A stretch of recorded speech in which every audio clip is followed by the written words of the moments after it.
रुख करेंगे बड़ी खबर का। हरियाणा कांग्रेस कर सकती है बड़ा ऐलान, जल्द हो सकता है नेता प्रतिपक्ष के नाम का ऐलान।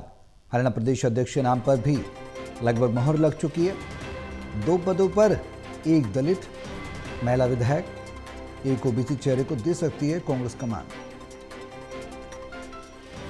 यानी पहले जिला अध्यक्षों की नियुक्ति और उसके बाद अब प्रदेश अध्यक्ष। जो सवाल खड़े हो रहे थे कांग्रेस पर कि हरियाणा में संगठन नहीं है, संगठन सृजन नहीं हो पाया, अब उस दिशा में कांग्रेस ने कदम बढ़ा दिया है। जिला अध्यक्षों की नियुक्ति से ये साफ हो गया कि अब नेता प्रतिपक्ष की नियुक्ति होनी है और उसको लेकर लगभग सभी औपचारिकताएं पूरी कर ली गई हैं।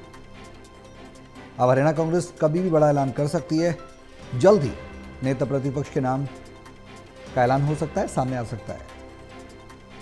हरियाणा प्रदेश अध्यक्ष के नाम पर भी मोहर लग गई है, ये भी जानकारी मिल रही है। यानी कि पूरी तरह से जो फॉर्मेलिटीज़ हैं, जो ज़रूरतें थीं कांग्रेस की बुनियादी तौर पर, प्रदेश अध्यक्ष या फिर नेता प्रतिपक्ष, ये मूलभूत ज़रूरतें थी, संवैधानिक पद होते हैं ये भी, उनको लेकर पार्टी पूरी तरह से सब कुछ फाइनलाइज कर चुकी है, लगभग ये जानकारी मिल रही है। पानीपत से टोटल टीवी के एसोसिएट एडिटर देवेंद्र कथुरिया हमारे साथ हैं फोन लाइन पर। ज़्यादा जानकारी के लिए सीधे उनका रुख करेंगे। देवेंद्र, क्या कुछ जानकारी है इस पूरे नियुक्तियों को लेकर जो लगातार चल रही हैं प्रदेश में हरियाणा कांग्रेस में? पहले जिला अध्यक्षों की नियुक्ति, अभी कहा भी जा रहा था कि अब प्रदेश अध्यक्ष होगा, फिर नेता प्रतिपक्ष, वैसे ही चल रही है पार्टी, क्या तैयारियां हैं? देखिए सौरभ, कहा जाता है ना, ये तो होना ही था, आखिर हो ही रहा है और होना जरूरी भी है, क्योंकि कल बजट सेशन शुरू हो रहा है हरियाणा विधानसभा का, मॉनसून का बजट सत्र।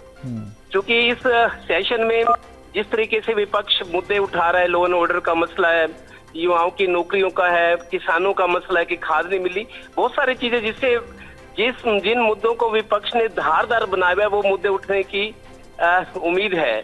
दूसरा, चूंकि नेता प्रतिपक्ष और प्रदेश अध्यक्ष की लंबे टाइम से इंतजार की जा रही थी, पहली दफा कांग्रेस इतिहास में ये हुआ कि कांग्रेस का 10 महीने में भी नेता प्रतिपक्ष नहीं बन पाया, जबकि सरकार बन गई 10 महीने पहले। ये भी एक रिकॉर्ड बना है।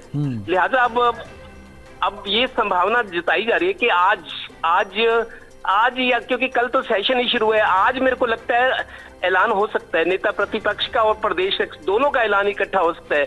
जो सूत्र बता रहे हैं, एक दलित महिला विधायक, एक तो उसको और एक ओबीसी को ये पद दिया जा सकता है। क्योंकि आप देखिए, बीजेपी के टेस्टेड फार्मूले हैं, बीजेपी ने जो रणनीति बनाई है, ओबीसी मुख्यमंत्री के चेहरे को आगे लाए, और इसके अलावा एससी वर्ग जो एक बहुत टाइम तक कांग्रेस के साथ रहा है, दलित वर्ग, एससी वर्ग, उस वर्ग को वापस कांग्रेस की ओर खींचने की कोशिश है। तो मैं लगातार कहता रहा हूं, ये राहुल गांधी जिस तरीके की रणनीति बना रहे हैं, राजनीति कर रहे हैं, वो ओबीसी और एससी, दलित वर्ग और ओबीसी बैकवर्ड वर्ग को पार्टी के साथ वापस जोड़ना चाहते हैं, जो बीजेपी के लिए कामयाब मंत्र रहा है, सूत्र रहा है। तो उम्मीद है इन दोनों में से एक दलित महिला विधायक और एक ओबीसी में से कोई चेहरा, एक प्रदेश अध्यक्ष बन सकता है, एक नेता प्रतिपक्ष। क्योंकि कल सेशन शुरू है और शोरगुल रहेगा।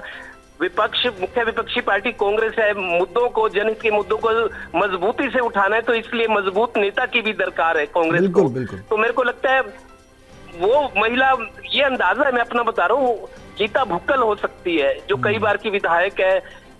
भूपेंद्र हुड्डा की अगर मान लो नहीं चलती, पार्टी दूसरी तरह से फैसला करता है, तो गीता भुक्कल के नाम पर मोहर लग सकती है, क्योंकि वो कई बार की विधायक है, झज्जर से आती हैं, जो हुड्डा का एक गढ़ रहा है, झज्जर, सोनीपत, रोहतक और कुछ हद तक पानीपत।